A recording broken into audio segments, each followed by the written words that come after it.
Welcome back to living the law of one. आज हम बात करेंगे न्यू एज स्पिरिचुअलिटी की, मतलब आध्यात्म की। और इस नए ज़माने की, ये नया तौर तरीका आध्यात्म का, या ये नया समय जिसके अंदर, ये नई घनत्वता जिसके अंदर धरती जाने वाली है। अब जब ये किताब शुरू हुई थी, इंट्रोडक्शन में मैंने आपको बताया कि कार्ला ने हर जगह पर 2012 का जिक्र किया है, क्योंकि उसे ये बताया गया था कि 21 दिसंबर 2012 को ये दुनिया खत्म हो जाएगी, ये तीसरी घनत्वता की दुनिया खत्म हो जाएगी। कभी कभी मैं सोचती हूँ कि अगर हम पीछे सोच के देखें कि 2012 से पहले हमारी जिंदगी क्या थी और 2012 के बाद क्या हुई, तो शायद हमें कोई सुराग मिले, शायद हमें प्रूफ मिले, सबूत मिले जो हमें झकझोर के रख दे। खैर, वो तो मेरा ख्याल है। और इसके बाद इस न्यू एज स्पिरिचुअलिटी की के सेक्शन में कुओं ने ये बताया कि बहुत सारे सब्जेक्ट्स जो है इस धरती के कलाकारों ने धर्म से जोड़ दिए, जैसे कि मौत, जैसे कि कर्म, जैसे कि अच्छा बुरा, सच्चाई, मतलब अम, क्या करना चाहिए और क्या नहीं करना चाहिए, इस तरह की बातें। और बहुत सारी चीजें हैं जो कुछ धर्मों ने नकार दी। लेकिन इस नए समय में, जिसमें नई घनत्वता में, जिसमें धरती जा रही है या जाना शुरू कर चुकी है, एक्चुअली जाना शुरू कर चुकी है। और कोई कहता है कि कुओं ने कहा है चौथी घनत्वता, बाकी दुनिया के बहुत सारे लोग पांचवी घनत्वता कहते हैं। मुझे तो लगता है कि चौथी घनत्वता शुरू हो चुकी थी और हम बहुत तेजी से, हो सकता है, पांचवी की ओर बढ़ रहे हैं, एक तरह से मिक्स। तो चौथी और पांचवी घनत्वता में जो धरती बढ़ रही है वो एक तरह से धरती का प्रसव है। और जिस तरह से कोई प्रसव में होता है, तो उस समय क्या होगा, कैसा होगा, कितनी देर के लिए होगा, कुछ कहा नहीं जा सकता। इसी तरह से धरती के इस प्रसव और इस नए समय के आने के बारे में ऐसा कुछ उंगली दे के कहा नहीं जा सकता कि ये ऐसा होगा और वो वैसा होगा।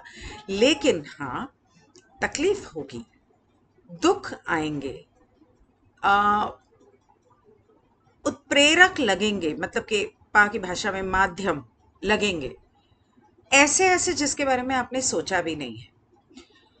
और उसके अलावा वो कहते हैं कि कॉन्फेडरेशन जो है वो, ये न्यू एज स्पिरिचुअलिटी और कॉन्फेडरेशन, ये जो नया समय है, ये जो आध्यात्म है, इसका ताल्लुक है आपके पिछले जन्मों से।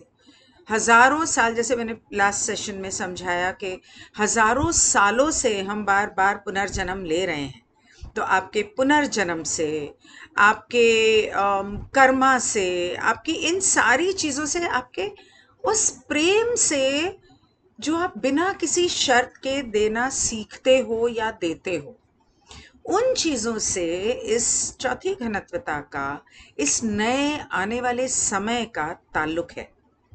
जरा सोच के देखो, कितनी सुंदर होगी वो दुनिया जहां पर बिना किसी शर्त के और बिना किसी स्वार्थ के सभी एक दूसरे से इतना संपूर्ण, भरपूर प्रेम करेंगे। और दूसरा, वो कहते हैं कि इस तीसरी घनत्वता की जिंदगी, क्योंकि ऐसा तो नहीं है कि आपने दरवाजे से निकले और तीसरी घनत्वता खत्म हो गई और मतलब आप चौथी घनत्वता में पहुंच गए, ऐसा तो नहीं होने वाला। एक धीरे धीरे एक बदलाव आता है। तो आपको अगर कहीं जाना है तो पहले अपने घर से निकलोगे, गाड़ी में बैठोगे, एक जगह से दूसरी जगह का वो सफ़र जिस गाड़ी में जिस तरह से भी तय कर रहे हो करोगे। वहाँ पे रास्ते में रुकावटें भी आएंगी, सिग्नल भी आएंगे, स्पीड बम्प्स भी आएंगे। और उसके बाद आप जहाँ पहुँचोगे वहाँ पर पहुँच पहुँच के आप सीढ़ियाँ चढ़ोगे, दरवाज़ा खटखटाओगे या लिफ्ट से जाओगे, जैसे भी एग्जाम्पल दे रही थी। तो इस तरह से ये जो बदलाव है ये धीरे धीरे आता है, और धीरे धीरे आप बंबई की गर्मी से निकल के मनाली की ठंड में जाने तक का सफर समझ लो कैसा है। जब तक मनाली पूरी तरह से पहुंच नहीं जाते तब तक तो आपका उसका एहसास नहीं होगा ना। और वो भी मनाली के किसी 5 स्टार होटल में रहने के बाद तो बिल्कुल एहसास नहीं होगा। उसका असली एहसास होगा जब उसके किसी छोटे से गांव में किसी के घर में होम स्टे या वहां पे कोई टेंट डाल के आप रहोगे, तब पता चलेगा कि असल में मनाली का सौंदर्य और सुख क्या है। मतलब कि हमारी चौथी घनत्वता का सौंदर्य और सुख क्या है। और इस किताब में आगे अ, समझाने वाले हैं कि उस तीसरी घनत्वता की जिंदगी जहां आपको हर चीज के लिए भाग दौड़ करनी पड़ती है, उसमें और उस चौथी घनत्वता की जिंदगी में इस प्रसव के दौरान आपको संतुलन कैसे बनाना है, ये यहाँ पर समझाया जाने वाला है। इसके बाद कार्ला कहती है कि ये जो धर्म से जुड़ी हुई चीजें हैं, जैसे कि मौत है, जैसे कि अच्छाई बुराई कर्म वगैरह, इन सब चीजों को ये जो न्यू एज स्पिरिचुअलिटी है, ये जो नए समय का आध्यात्म है, ये इन चीजों को ना आपको फर्क दिखाएगा कि ये धर्म से कैसे नहीं जुड़ी हुई है और धर्म का इससे कोई लेना देना नहीं है। कार्ला कहती है कि मैं यहाँ पर ये बताना चाहूंगी कि आपको समझ लेना चाहिए कि ये चीजें जब जब आप सत्य की ओर जाओगे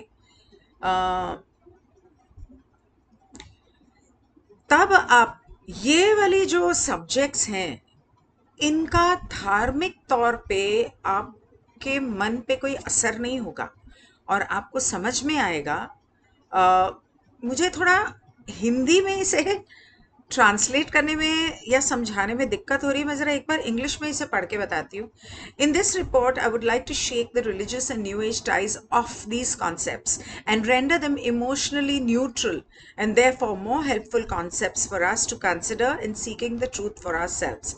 वो कहती है कि मुझे ये लगता है कि अगर हम इन चीज़ों को धर्म से जुदा करके एक सत्य की पहचान और सत्य की खोज की तरफ हम खुले दिमाग से निकलेंगे तो हमें इन चीज़ों के बारे में ज़्यादा गहराई से समझ में आएगा और ज़्यादा हमें हमें एक तरह से सत्य को हम ठीक से देख पाएंगे, समझ पाएंगे। तो कॉन्फेडरेशन इस किताब में एक्चुअली, जैसे मैंने कहा कि वो बताने वाले थे कि तीसरी घनत्वता की जिंदगी और चौथी घनत्वता का प्रेम, इन दोनों के बीच वो वाली एक नए समय का आध्यात्म और जिंदगी, इन दोनों के बीच संतुलन कैसे बनाना है। अब जैसे कि मैंने कहा कि कार्ला को उस वक्त जो मैसेज आया था कि 21 दिसंबर 2012 को धरती तीसरी घनत्वता समाप्त हो जाएगी, धरती समाप्त हो जाएगी, ये लोगों ने कहा, ये उस बुरे तरफ वाले लोगों ने कहा, उस शैतान ने कहा और ये बात फैलाई ताकि लोगों के दिलों में डर बैठ जाए। लेकिन ऐसा कुछ भी नहीं होने वाला है। और उस समय पर वो ये कहते हैं कि उस समय से पहले, यानी कि वो समय तो निकल गया, आज के बाद जो वो समय आने वाला है, उस समय से, इस समय से लेके उस समय तक आपको अच्छाई का रास्ता या आपको बुराई का रास्ता, कौन सा रास्ता चुनना है, इसका आपको फैसला इस समय में करना है, अभी करना है, आज करना है, तय करना है कि आपको कौन सा रास्ता चाहिए। ये जब तक आप तय नहीं करेंगे, अगर आपने इसे तय नहीं किया अपने मन में और ईश्वर से नहीं मांगा कि मैं चौथी घनत्वता के अच्छे या बुरे रास्ते पर चलना चाहता हूं, आपको तीसरी घनत्वता की जिंदगी दोबारा रिपीट करनी पड़ेगी। कौन करना चाहता है? हजारों सालों से हम ये जिंदगी जीते आ रहे हैं, और मुश्किलें झेलते आ रहे हैं, क्या आप सच में अब भी ये तीसरी घनत्वता रिपीट करना चाहते हो? अगर नहीं, तो यही समय है कि आप फैसला कर लो कि क्या आप खुदगर्जी के रास्ते पे चलना चाहते हो और अपने लिए जीना चाहते हो, सिर्फ अपने लिए, इररिस्पेक्टिव, मतलब ये एक सेकंड के लिए भी मन में ना रखते हुए कि कोई जिए मरे, किसी को दुख हो सुख हो, चाहे वो कोई भी क्यों ना हो, क्या आप उस रास्ते पर चलना चाहते हैं या आप उस रास्ते पर चलना चाहते हैं जहां सिर्फ प्यार है, अनकंडीशनल नॉन जजमेंटल लव, जहां सभी एक दूसरे से प्यार करते हैं, जहां कोई किसी का दिल दुखाने का सोच भी नहीं सकता और सभी खुश हैं, इस तरह से खुश हैं कि ईश्वर के साथ एक होने या मुक्ति पाने या निर्वाणा पाने के रास्ते पर चल निकले हैं तेजी से। इस रास्ते पर भी आप पा सकते हैं, पर इसे बहुत लंबा समय लगेगा। वो क्यों, अगर आप लॉ ऑफ वन सुनेंगे तो आपको समझ में आएगा। उसमें पा ने समझाया था कि उस रास्ते पर लाखों साल क्यों लगेंगे, लाखों करोड़ों, इस रास्ते पर लाखों साल, और बीच के रास्ते पर, इस पर तो कोई अंत ही नहीं है कि आपको कभी मुक्ति मिले, क्योंकि आप तो तीसरी ही घनत्वता बार बार दोहराओगे और उसके बाद फिर आप जब फाइनली कभी चुनोगे रास्ता अपना, तब वहां से एक नई शुरुआत होगी। तो अब कुछ बातें मैं आपको बताऊंगी, मतलब ये कार्ला कह रही है कि कुछ बातें मैं आपको बताऊंगी, जैसे कि उन्होंने कहा कि धर्म से जोड़ दिया गया है कुछ चीज़ों को, लेकिन वो एक्चुअली उनका धर्म से कोई ताल्लुक नहीं है और वो आध्यात्म से ताल्लुक है, और उन चीज़ों को एक नए नज़रिए से देखना और उनको समझना और उनको सिस्टमैटिक तरीके से, एक सही तरीके से उन्हें अपने दिमाग के डब्बे में, अपनी धारणाओं के डब्बे में सही तरीके से लगाना, इसमें थोड़ा सा समय लगेगा। लेकिन जब तक आप ये कोशिश नहीं करोगे पुरानी धारणाओं को सुधार के, उनके ऊपर से धर्म की परतें उतार के उन्हें जाने पहचाने आध्यात्म या रचेता के नजरिए से समझना, इसमें थोड़ा सा समय लगेगा। कार्ला को तो लगा था, लेकिन कम से कम हमें सत्य का ज्ञान तो होगा। तो इस पूरी किताब में ये बातें वो समझाने वाले हैं। और इस पूरी दुनिया में जो आप एक बिग पिक्चर देखते हो, मतलब एक वर्ल्ड व्यू देखते हो कि हाँ, पूरी, अगर आप यहाँ खड़े हो, समझो धरती के थोड़ा सा ऊपर खड़े हो और ये आपकी धरती है और आप यहाँ पे पूरी धरती को ऐसे देख रहे हो और सोचो कि धरती के एक एक इंसान के दिमाग की हर बात आपको सुनाई दे रही है और आपको नजर आ रहा है कि कौन क्या कर रहा है। तो जब वो आप पूरी पिक्चर देखोगे कि, और सिर्फ ये नहीं कि अभी कौन क्या कर रहा है और सोच रहा है, बल्कि लाखों सालों से जब इंसानियत बनी तब से लेके अब तक किस तरह से चीजों को बदला गया, किस तरह से चीजों को झुठलाया गया, किस तरह से, वो सारा कुछ जब आप देखोगे तो सोचो कैसा लगेगा आपको। और तब आपको सत्य और सही चीज समझ में आने लगेगी। जैसे अगर आप सोचो, अगर आपने जब से पैदा हुए, जिस दिन से पैदा हुए, उस दिन से लेकर अब तक आपके एक एक पल का वीडियो बनाया गया हो और आप बैठ के उसे देखो। अभी आज के समय में तो आप बहुत कुछ भूल चुके हो ना। बचपन में किसने थप्पड़ मारा था और क्यों मारा था, किस दोस्त से झगड़ा हुआ था, क्यों हुआ था, भाई बहन से क्यों झगड़ा हुआ था, किसी को याद नहीं रहता। अड़ोसी पड़ोसी ने क्या कहा, क्या किया, रिश्तेदारों ने क्या कहा, क्या किया, टीचर ने कब डांटा, कब सराहना की, किसी को याद नहीं रहता। लेकिन आज जब वो पूरी जिंदगी आप बैठ के फास्ट फॉरवर्ड में देखोगे, तो पूरी जिंदगी देखोगे तो आपकी उतनी जिंदगी निकल जाएगी अगर स्लो मोशन में देखोगे। लेकिन जैसे मरने के बाद वो पूरी जिंदगी आप फास्ट फॉरवर्ड में कुछ पलों में देखते हो, पलों में पूरी जिंदगी, उसका एक एक पल। उसी तरह से अगर आज आप वो देखोगे तो आपको कितनी सारी चीजें समझ में आएंगी। अच्छा, तभी मैं ऐसी हूं, अच्छा तभी मैं ऐसा सोचती हूँ, अच्छा तभी मुझे ये चीज अच्छी नहीं लगती, ओ तभी मुझे ये इंसान बड़ा पसंद है।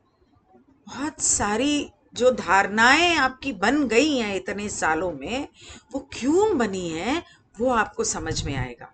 और इसी तरह से लाखों सालों से, हजारों सालों से जो आप जिंदगी जीते आए हो, 75,000 साल, हाँ 75,000 साल जो जिंदगियां आप जीते आए हो, उसकी वजह से आप आज ऐसे हो या दुनिया ऐसी है। तो जब आपको ये अंदाजा होगा, जब आपको ये पता चलेगा, आप इसको और इसको तोलोगे, तब आप अपने दिमाग में एक संतुलन पैदा कर सकोगे और एक आपको ताजगी महसूस होगी कि हाँ, अब मुझे पता है कि मुझे क्या करना है और क्या नहीं करना है। I will see you in the next episode of Living the Law of One, जो है हार्वेस्ट के बारे में। Goodbye.